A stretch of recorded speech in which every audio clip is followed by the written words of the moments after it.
So let's take a closer look at Donald Trump's proposals. Are they really as potentially disastrous as some of his critics are suggesting? It's part of this week's installment of America's Debt and the Economy. And for it, we're joined by economist Doug Holtz-Eakin, former director of the Congressional Budget Office, former chief economic advisor to the McCain presidential campaign in 2008, and currently president of the American Action Forum. Doug, thanks so much for being here. Appreciate it. My pleasure. So, Mr. Trump, the first time he answered this question about handling debt on CNBC, he said, quote, "I would borrow knowing that if the economy crashed, you could make a deal."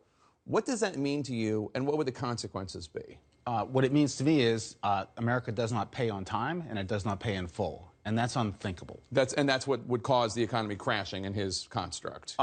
If we didn't pay on time, two things would happen. First, we would be a pariah borrower, right? If you don't pay your debts, you don't get lent to again. And if you do, interest rates are higher. So that's a cost every American bears for a long time to come.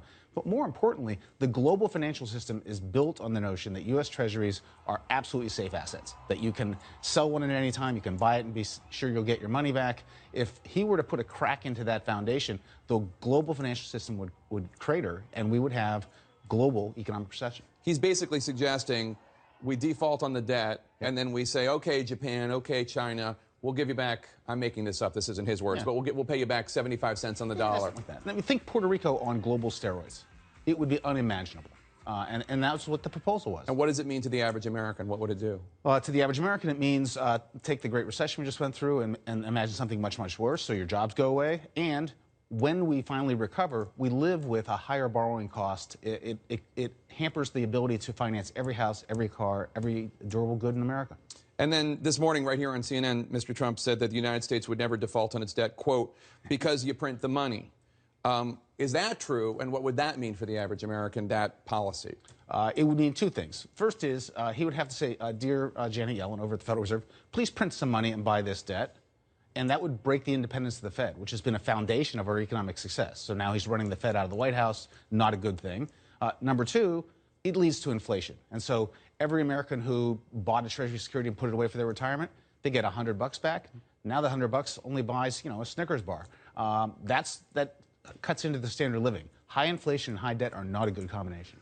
One of the things that I've heard from Trump supporters on social media is, and maybe I should stop reading social media, but that's not. Those are your news sources? That's another story. But one of the pushbacks is, hey, what about quantitative easing? How is we'll print more money any different from quantitative easing without getting too wonky? What is the difference between the two, if you can?